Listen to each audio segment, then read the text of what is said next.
Sí, la, la idea de grabar un disco de manera más o menos académica, leyendo un texto tras otro, con esa sensación de cosa muerta que dan los discos de escritores, no me gusta demasiado.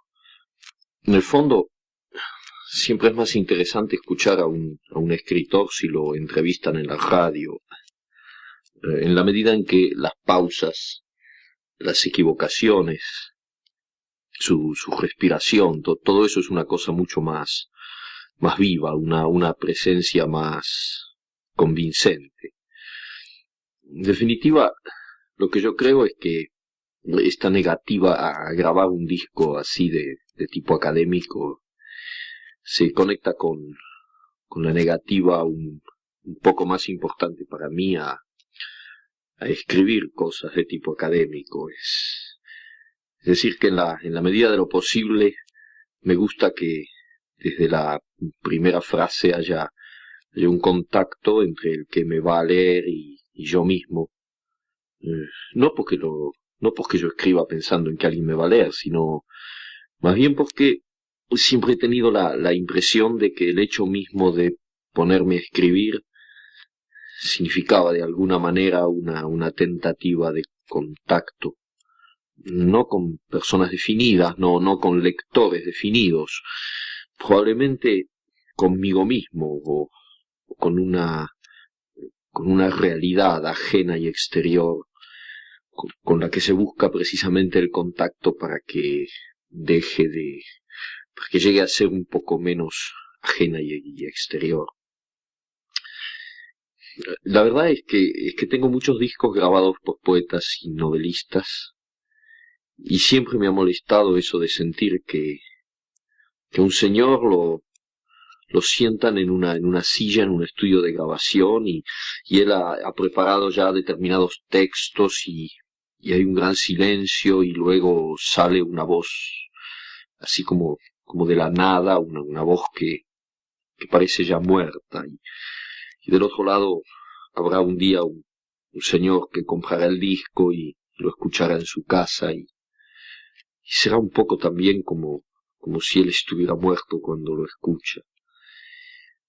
Por eso esta especie de introducciones, porque prefiero improvisar incluso en las lecturas que voy a hacer. Más vale leer mal siendo uno mismo que pretender igualar a un buen lector profesional. Y sobre todo porque quisiera sentirme un poco como si estuviera en la misma habitación donde usted oye ahora este disco. Y cuando digo usted no existe para mí. Y sin embargo, vaya si existe, porque usted y yo somos este encuentro desde tiempos y espacios distintos, una anulación de esos tiempos y esos espacios, y eso es siempre la palabra y la poesía. Digamos entonces que estamos juntos y yo tengo unos cuantos papeles y voy a leer algunos como vayan saliendo. Textos cortos, porque los largos a los 5 minutos de lectura, como desgraciadamente hemos perdido casi por completo el sentimiento oral de la literatura. Los discos de los escritores se empiezan a escuchar con gran atención y respeto, y nadie hace ruido al revolver el azúcar del café, pero al cabo de 4 o 5 minutos ese interés decae, primero porque uno casi nunca está solo cuando escucha esos discos, no es como cuando se lee un libro. Entonces hay una impaciencia progresiva que va ganando el ánimo, y al final es bastante frecuente que todo el mundo se ponga a hablar, cosa que no me parece nada mal, porque es bastante injusto que sea yo el único que hable si ustedes son 5 o 6, o incluso solamente uno, pero en fin. De todas maneras, puesto que no estoy físicamente con ustedes para tomar ese café o ese trago o fumar esos cigarrillos, es mejor que les lea textos cortos y lo más variados posible. Por ejemplo, este cuento muy breve que se llama Continuidad de los parques. Había empezado a leer la novela unos días antes. La abandonó por negocios urgentes. Volvió a abrirla cuando regresaba en tren a la finca. Se dejaba interesar lentamente por la trama, por el dibujo de los personajes. Esa tarde, después de escribir una carta a su apoderado y discutir con el mayordomo una cuestión de aparcerías, volvió al libro en la tranquilidad del estudio que miraba hacia el Parque de los Robles. Arrellanado en su sillón favorito, de espaldas a la puerta que lo hubiera molestado como una irritante posibilidad de intrusiones, dejó que su mano izquierda acariciara una y otra vez el terciopelo verde y se puso a leer los últimos capítulos. Su memoria retenía sin esfuerzo los nombres y las imágenes de los protagonistas. La ilusión novelesca lo ganó casi enseguida. Gozaba del placer casi perverso de irse desgajando línea a línea de lo que lo rodeaba y sentir a la vez que su cabeza descansaba cómodamente en el terciopelo del alto respaldo, que los cigarrillos seguían al alcance de la mano, que más allá de los ventanales danzaba el aire del atardecer bajo los robles. Palabra a palabra, absorbido por la sórdida disyuntiva de los héroes, dejándose ir hacia las imágenes que se concertaban y adquirían color y movimiento, fue testigo del último encuentro en la cabaña del monte. Primero entraba la mujer recelosa, ahora llegaba el amante, lastimada la cara por el chicotazo de una rama. Admirablemente restañaba ella la sangre con sus besos, pero él rechazaba las caricias, no había venido para repetir las ceremonias de una pasión secreta, protegida por un mundo de hojas secas y senderos furtivos. El puñal se entibiaba contra su pecho y debajo latía la libertad agazapada. Un diálogo anhelante corría por las páginas como un arroyo de serpientes y se sentía que todo estaba decidido desde siempre, hasta esas caricias que enredaban el cuerpo del amante como queriendo retenerlo y disuadirlo, dibujaban abominablemente la figura de otro cuerpo que era necesario destruir. Nada había sido olvidado, coartadas, azares, posibles errores. A partir de esa hora, cada instante tenía su empleo minuciosamente atribuido. El doble repaso despiadado se interrumpía apenas para que una mano acariciara una mejilla. Empezaba a anochecer. Sin mirarse ya, atados rígidamente a la tarea que los esperaba, se separaron en la puerta de la cabaña. Ella debía seguir por la senda que iba al norte. Desde la senda opuesta él se volvió un instante para verla correr con el pelo suelto. Corrió a su vez parapetándose en los árboles y los setos hasta distinguir en la bruma malva del crepúsculo la alameda que llevaba a la casa. Los perros no debían ladrar y no ladraron. El mayordomo no estaría a esa hora y no estaba. Subió los 3 peldaños del porche y entró. Desde la sangre galopando en sus oídos le llegaban las palabras de la mujer. Primero una sala azul, después una galería, una escalera alfombrada. En lo alto 2 puertas. Nadie en la primera habitación, nadie en la segunda. La puerta del salón, y entonces el puñal en la mano, la luz de los ventanales, el alto respaldo de un sillón de terciopelo verde, la cabeza del hombre en el sillón leyendo una novela. Desde luego, cuando tengo la mala idea de escuchar estas cintas que a veces grabo en mi casa para oír cómo suena lo que escribo, me doy cuenta de que mi pronunciación del español consternaría a cualquier foniatra. Nunca me olvidaré que cuando vine a París en el año 51, me ganaba la vida como speaker de las actualités françaises, hasta que un día llegó en español se entiende, hasta que un día llegó una carta del concesionario de México, diciendo que si no dejaban inmediatamente en la calle a ese speaker, ellos se borraban de las actualidades, con lo cual perdí mi primera y bastante necesaria fuente de recursos de ese momento. La culpa la tuvo, además de mi mala pronunciación, el ingeniero de sonido, porque yo tenía que describir un match de box y me pidió que lo hiciera con gran entusiasmo, como si estuviera en el ringside. Y claro, mi juego me llamaron, el box para mí, ya se sabe. Y entonces me entusiasmé de tal manera viendo las imágenes que el resultado fue que en México no entendieron una palabra y supongo que en la Argentina muy poco y eso me costó el empleo. En fin, para volver a los textos, aquí hay uno inédito. Se llama Me caigo y me levanto. Nadie puede dudar de que las cosas recaen. Un señor se enferma y de golpe un miércoles recae. Un lápiz en la mesa recae seguido. Las mujeres, ¿cómo recaen? Teóricamente, a nada o a nadie se le ocurriría recaer, pero lo mismo está sujeto, sobre todo porque recae sin conciencia, recae como si nunca antes. Un jazmín, para dar un ejemplo perfumado. A esa blancura, ¿de dónde le viene su penosa amistad con el amarillo? El mero permanecer ya es recaída, el jazmín entonces.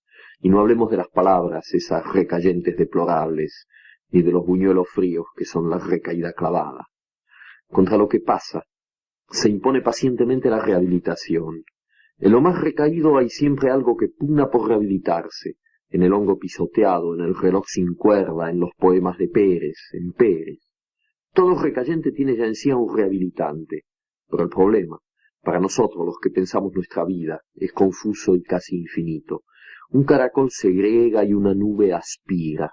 Seguramente recaerán, pero una compensación ajena a ellos los rehabilita, los hace treparse poco a poco a lo mejor de sí mismos antes de la recaída inevitable. Pero nosotros, tía, ¿cómo haremos? ¿Cómo nos daremos cuenta de que hemos recaído si por la mañana estamos tan bien, tan café con leche, y no podemos medir hasta dónde hemos recaído en el sueño o en la ducha? Y si sospechamos lo recadente de nuestro estado, ¿cómo nos rehabilitaremos? Hay quienes recaen al llegar a la cima de una montaña, al terminar su obra maestra, al afeitarse sin un solo tajito. No toda recaída va de arriba abajo, porque arriba y abajo no quieren decir gran cosa cuando ya no se sabe dónde se está.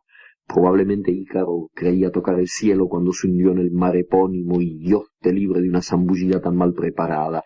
Tía, ¿cómo nos rehabilitaremos? Hay quien ha sostenido que la rehabilitación solo es posible alterándose, pero olvidó que toda recaída es una desalteración, una vuelta al barro de la culpa. En efecto, somos lo más que somos porque nos alteramos, salimos del barro en busca de la felicidad y la conciencia y los pies limpios. Un recayente es entonces un desalterante, de donde se sigue que nadie se rehabilita sin alterarse. Pretender la rehabilitación alterándose es una triste redundancia. Nuestra condición es la recaída y la desalteración, y a mí me parece que un recayente debería rehabilitarse de otra manera, que por lo demás ignoro.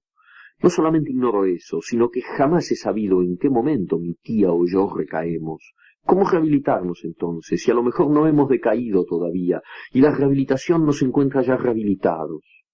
Tía, ¿no será esa la respuesta ahora que lo pienso? Hagamos una cosa. Usted se rehabilita y yo la observo. Varios días seguidos. Digamos, una rehabilitación continua. Usted está todo el tiempo rehabilitándose y yo la observo. O al revés, si prefiere. Pero a mí me gustaría que empezara usted, porque soy modesto y buen observador. De esa manera, si yo recaigo en los intervalos de mi rehabilitación, mientras que usted no le da tiempo a la recaída y se rehabilita como en un cine continuado, al cabo de poco nuestra diferencia será enorme. Usted estará tan por encima que dará gusto. Entonces, yo sabré que el sistema ha funcionado y empezaré a rehabilitarme furiosamente. Pondré el despertador a las 3 de la mañana, suspenderé mi vida conyugal y las demás recaídas que conozco, para que solo queden las que no conozco. Y a lo mejor, poco a poco, un día estaremos otra vez juntos, tía, y será tan hermoso decir, ahora nos vamos al centro y nos compramos un helado, el mío todo de frutilla, y el de usted con chocolate y un bizcochito. Una historia de Cronopios. Filantropía. Los famas son capaces de gestos de una gran generosidad, como por ejemplo cuando este fama encuentra a una pobre Esperanza caída al pie de un cocotero y, alzándola en su automóvil, la lleva a su casa y se ocupa de nutrirla y ofrecerle esparcimiento hasta que la Esperanza tiene fuerza y se atreve a subir otra vez al cocotero. El fama se siente muy bueno después de este gesto y en realidad es muy bueno, solamente que no se le ocurre pensar que dentro de pocos días la Esperanza va a caerse otra vez del cocotero. Entonces, mientras la Esperanza está de nuevo caída al pie del cocotero de este fama en su club, se siente muy bueno y piensa en la forma en que ayudó a la pobre Esperanza cuando la encontró caída. Los cronopios no son generosos por principio. Pasan al lado de las cosas más conmovedoras como ser una pobre Esperanza que no sabe atarse el zapato y gime sentada en el cordón de la vereda. Estos cronopios ni miran a la Esperanza, ocupadísimos en seguir con la vista una baba del diablo. Con seres así no se puede practicar coherentemente la beneficencia. Por eso, en las sociedades filantrópicas las autoridades son todas famas y la bibliotecaria es una Esperanza. Desde sus puestos, los famas ayudan muchísimo a los cronopios que se nefregan. Aquí hay un texto sobre esa familia tanto especial que vive en la calle Humboldt. Correos y telecomunicaciones. Una vez que un pariente de lo más lejano llegó a ministro, nos arreglamos para que nombrase a buena parte de la familia en la sucursal de correos de la calle Serrano. Duró poco, eso sí. De los 3 días que estuvimos, 2 los pasamos atendiendo al público con una celeridad extraordinaria que nos valió la sorprendida visita de un inspector del Correo Central y un suelto laudatorio en La Razón. Al tercer día estábamos seguros de nuestra popularidad, pues la gente ya venía de otros barrios a despachar su correspondencia y a hacer giros a Purmamarca y a otros lugares igualmente absurdos. Entonces mi tío el mayor dio piedra libre y la familia empezó a atender con arreglo a sus principios y predilecciones. En la ventanilla de franqueo, mi hermana la segunda obsequiaba un globo de colores a cada comprador de estampillas. La primera en recibir su globo fue una señora gorda que se quedó como clavada, con el globo en la mano y la estampilla de un peso ya humedecida que se le iba enroscando poco a poco en el dedo. Un joven melenudo se negó de plano a recibir su globo, y mi hermana lo amonestó severamente, mientras en la cola de la ventanilla empezaban a suscitarse opiniones encontradas. Al lado, varios provincianos empeñados en girar insensatamente parte de sus salarios a los familiares lejanos, recibían con algún asombro vasitos de grapa y de cuando en cuando una empanada de carne. Todo esto a cargo de mi padre, que además les recitaba a gritos los mejores consejos del viejo Vizcacha. Entretanto, mis hermanos, a cargo de la ventanilla de encomiendas, las untaban con alquitrán y las metían en un balde lleno de plumas. Luego las presentaban al estupefacto expedidor y le hacían notar con cuánta alegría serían recibidos los paquetes así mejorados.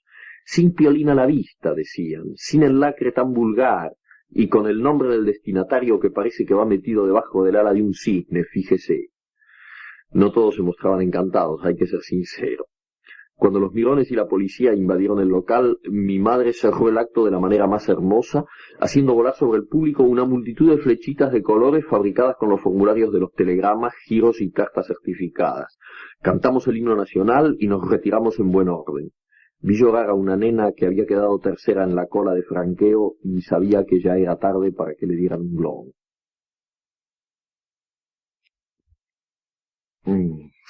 Ahora que voy a completar este disco con otras lecturas, es curioso pensar cómo las cosas pueden ordenarse o desordenarse más allá de todo lo concebible. A lo mejor usted escuchó la primera cara y después se fue al cine, o estuvo 6 meses estudiando matemáticas, o a lo mejor todavía no escuchó la primera cara porque no le gusta proceder metódicamente. Y yo, por mi parte, grabé esos primeros textos hace ya 5 días, y después estuve tan resfriado que no pude seguir porque mi voz parecía una foca pidiéndole pescados al domador. Y a lo mejor usted está escuchándome en mangas de camisa y con las ventanas abiertas, y en cambio aquí nevó anoche y yo me he puesto un polo abrigado y amarillo. Todo es distante y diferente y parece inconciliable. Y a la vez todo se da simultáneamente en este momento, que todavía no existe para mí, y que es sin embargo el momento en que usted escucha estas palabras que yo grabé en el pasado, es decir, en un tiempo que para mí ahora es el futuro. Juegos de la imaginación, dirá el señor sensato que nunca falta entre los locos, como si eso fuera a decir algo, como si supiéramos lo que es un juego en el fondo y sobre todo lo que es la imaginación. En fin, aquí se habla de una familia un tanto peculiar que vive en la calle Humboldt y de su conducta en los velorios. No vamos por el anís ni porque hay que ir.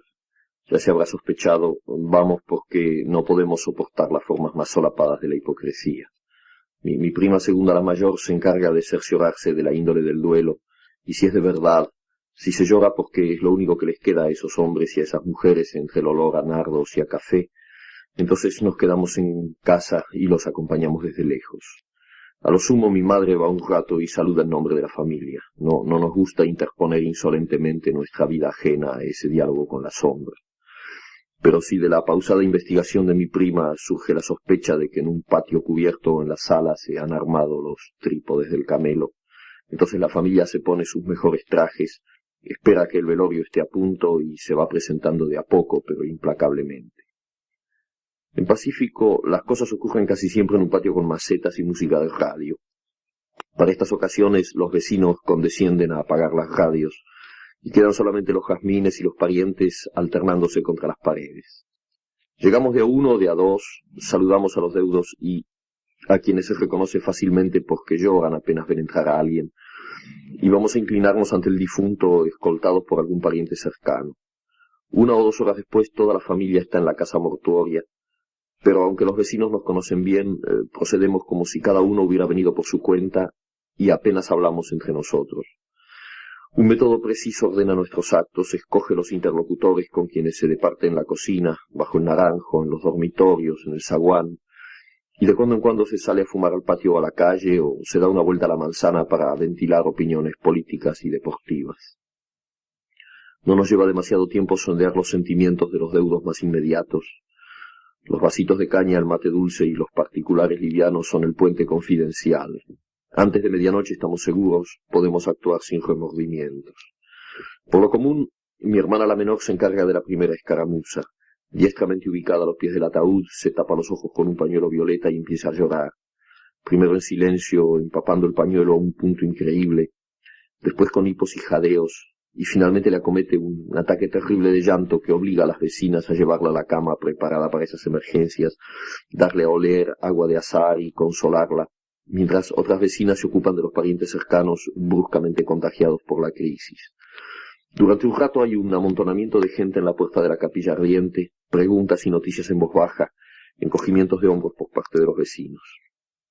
Agotados por un esfuerzo en que han debido emplearse a fondo, los deudos amenguan en sus manifestaciones, y en ese mismo momento mis 3 primas segundas se largan a llorar sin afectación, sin gritos, pero tan conmovedoramente que los parientes y vecinos sienten la emulación, comprenden que no es posible quedarse así descansando, mientras extraños de la otra cuadra se afligen de tal manera, y otra vez se suman a la deploración general, otra vez hay que hacer sitio en las camas, apantallar a señoras ancianas, aflojar el cinturón a viejitos convulsionados.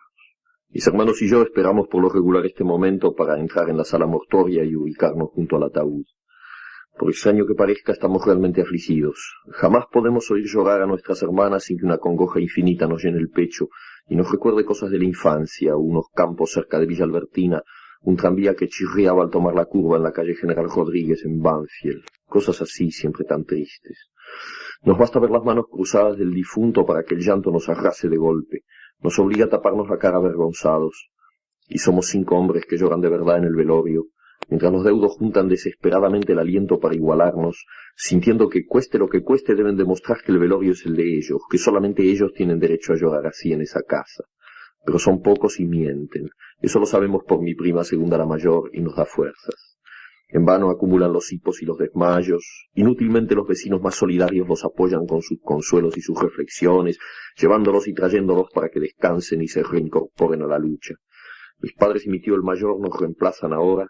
Hay algo que impone respeto en el dolor de estos ancianos que han venido desde la calle Humboldt, 5 cuadras contando desde la esquina, para velar al finado. Los vecinos más coherentes empiezan a perder pie, dejan caer a los deudos, se van a la cocina a beber grapa y a comentar. Algunos parientes, extenuados por 1 hora y media de llanto sostenido, duermen estertorosamente. Nosotros nos relevamos en orden, aunque sin dar la impresión de nada preparado. Antes de las 6 de la mañana somos los dueños indiscutidos del velorio, la mayoría de los vecinos se han ido a dormir a sus casas, los parientes yacen en diferentes posturas y grados de abotagamiento, el alba nace en el patio. A esa hora mis tías organizan enérgicos refrigerios en la cocina. Bebemos café hirviendo, nos miramos brillantemente al cruzarnos en el zaguán a los dormitorios. Tenemos algo de hormigas yendo y viniendo, frotándose las antenas al pasar. Cuando llega el coche fúnebre las disposiciones están tomadas. Mis hermanas llevan a los parientes a despedirse del finado antes del cierre del ataúd, los sostienen y confortan mientras mis primas y mis hermanos se van adelantando hasta desalojarlos, abreviar el último adiós y quedarse solos junto al muerto. Rendidos, extraviados, comprendiendo vagamente pero incapaces de reaccionar, los deudos se dejan llevar y traer, beben cualquier cosa que se les acerca a los labios y responden con vagas protestas inconsistentes a las cariñosas solicitudes de mis primas y mis hermanas. Cuando es hora de partir y la casa está llena de parientes y amigos, una organización invisible pero sin brechas decide cada movimiento. El director de la funeraria acata las órdenes de mi padre, la remoción del ataúd se hace de acuerdo con las indicaciones de mi tío el mayor. Alguna que otra vez, los parientes llegados a último momento adelantan una reivindicación destemplada.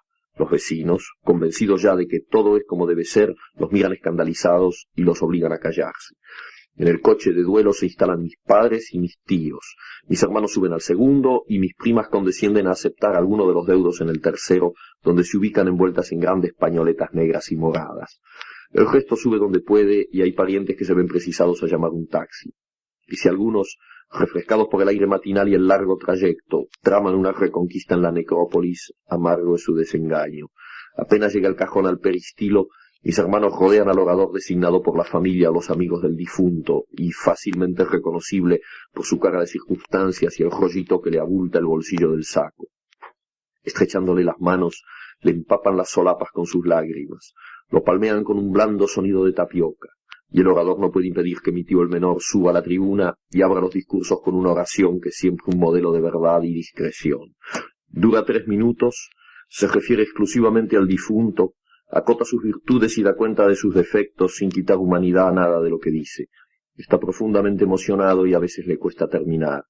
Apenas ha bajado, mi hermano el mayor ocupa la tribuna y se encarga del panegírico en nombre del vecindario, mientras el vecino designado a tal efecto trata de abrirse paso entre mis primas y hermanas que lloran colgadas de su chaleco. Un gesto afable pero imperioso de mi padre moviliza al personal de la funeraria. Dulcemente empieza a rodar el catafalco, y los oradores oficiales se quedan al pie de la tribuna mirándose y estrujando los discursos en sus manos húmedas. Por lo regular, no nos molestamos en acompañar al difunto hasta la bóveda o sepultura, sino que damos media vuelta y salimos todos juntos comentando las incidencias del velorio.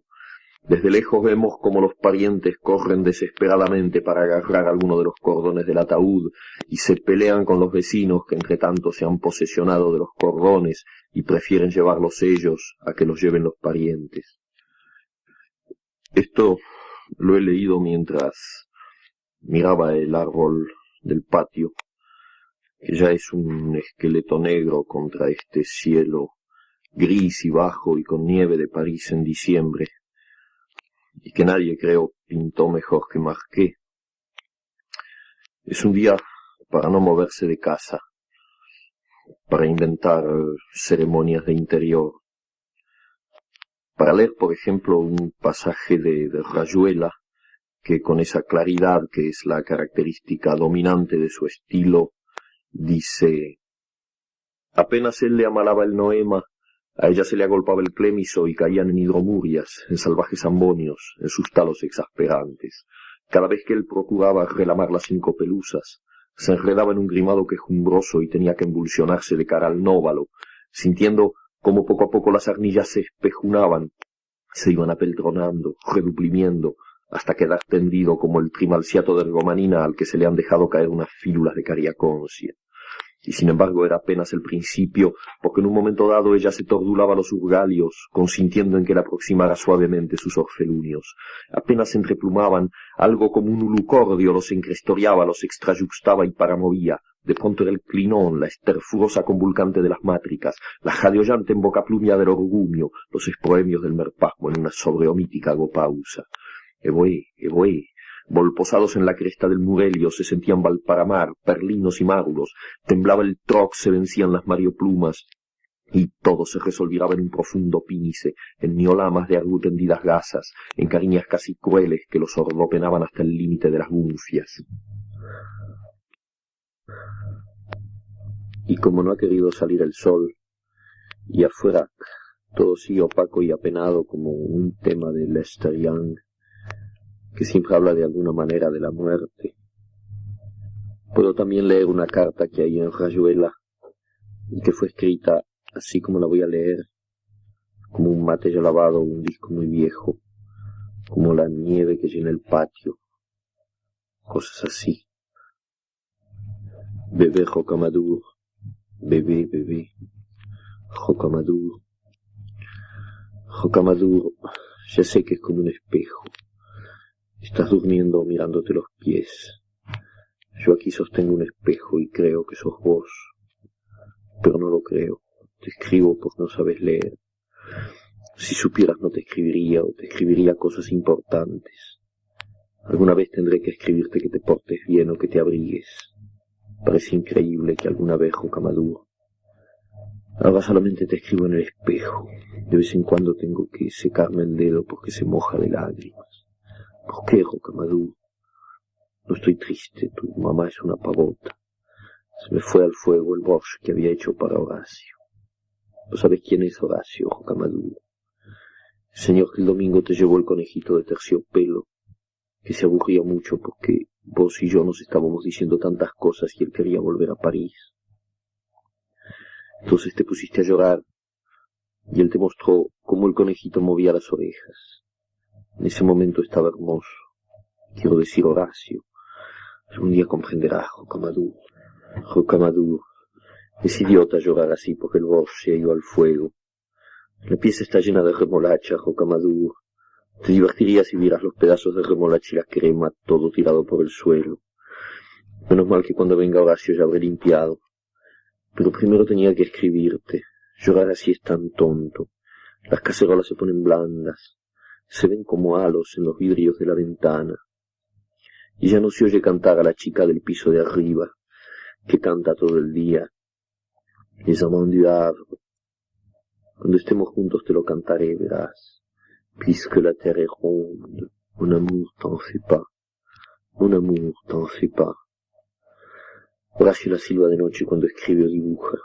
A ti te gustaría, Rocamadour. A vos te gustaría. Horacio se pone furioso porque me gusta hablar de tú como Perico. Pero en el Uruguay es distinto. Perico es el señor que no te llevó nada el otro día, pero que hablaba tanto de los niños y la alimentación. Sabe muchas cosas.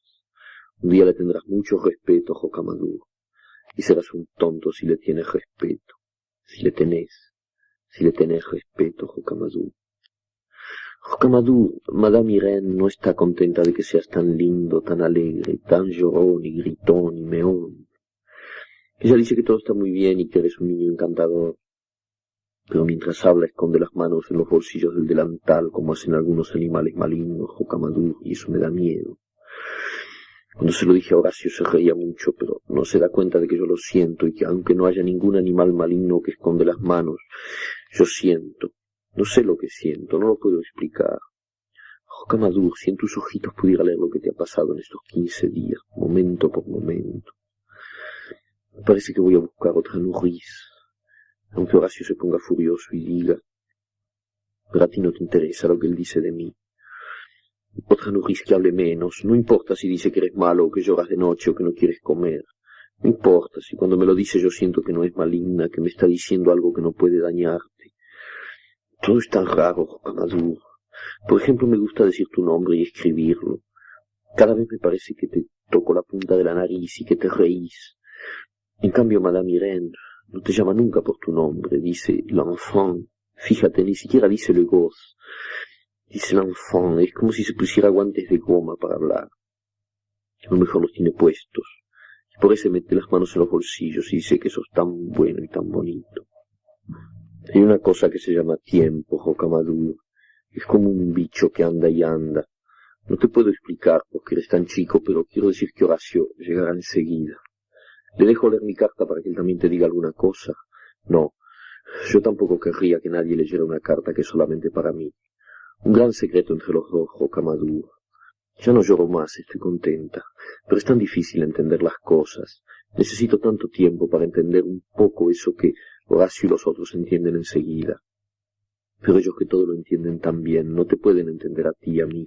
No entienden que yo no puedo tenerte conmigo, darte de comer y cambiarte los pañales, hacerte dormir o jugar. No entienden y en realidad no les importa. Y a mí que tanto me importa, solamente sé que no te puedo tener conmigo, que es malo para los dos, que tengo que estar sola con Horacio, vivir con Horacio, quién sabe hasta cuándo, ayudándolo a buscar lo que él busca y que también tú buscarás, Jocamadú, porque serás un hombre y también buscarás como un gran tonto.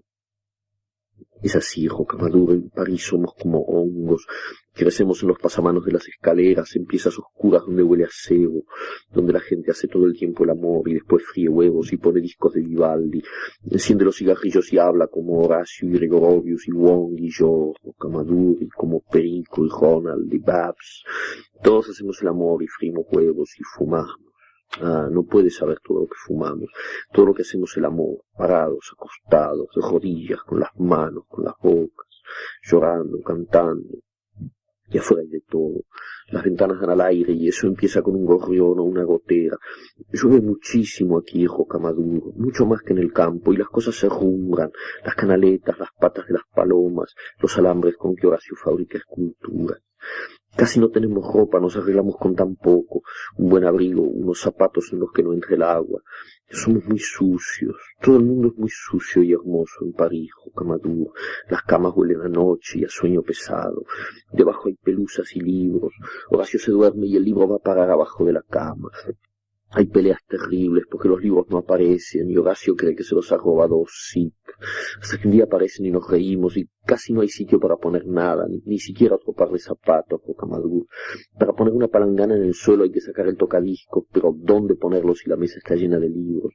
Yo no te podría tener aquí, aunque seas tan pequeño no cabrías en ninguna parte, te golpearías contra las paredes. Cuando pienso en eso me pongo a llorar. Horacio no entiende, cree que soy mala, que hago mal en no traer. Aunque sé que no te aguantaría mucho tiempo. Nadie se aguanta aquí mucho tiempo, ni siquiera tú y yo. Hay que vivir combatiéndose, la ley, la única manera que vale la pena, pero duele, Jocamaduro, y es sucio y amargo. A ti no te gustaría, tú que ves a veces los corderitos en el campo, o que oyes los pájaros parados en la veleta de la casa. Horacio me trata de sentimental, me trata de materialista, me trata de todo porque no te traigo, porque quiero traerte, porque renuncio, porque quiero ir a verte, porque de golpe comprendo que no puedo ir, porque soy capaz de caminar una hora bajo el agua sin algún barrio que no conozco, pasan Potemkin y hay que verlo aunque se caiga el mundo, Jocamaduro, porque el mundo ya no importa si uno no tiene fuerzas para seguir eligiendo algo verdadero. Si uno se ordena como un cajón de la cómoda y te pone a ti de un lado, el domingo del otro, el amor de madre, el juguete nuevo, la gare de Montparnasse, el tren, la visita que hay que hacer. No me da la gana de ir, Jocamaduro, y tú sabes que está bien y no estás triste. Horacio tiene razón, no me importa nada de ti a veces. Y creo que eso me lo agradecerás un día cuando comprendas, cuando veas que valía la pena que yo fuera como soy. Pero yo hago lo mismo, Jocamaduro, y te escribo esta carta porque no sé. Porque a lo mejor me equivoco, porque a lo mejor soy mala o estoy enferma o un poco idiota, no mucho, un poco, pero eso es terrible. La sola idea me da cólicos, tengo completamente metidos para adentro los dedos de los pies, voy a reventar los zapatos y no me los saco. Te quiero tanto, Jocamadú, bebé Jocamadú, dientecito de ajo, te quiero tanto, nariz de azúcar, arbolito, caballito de juguete.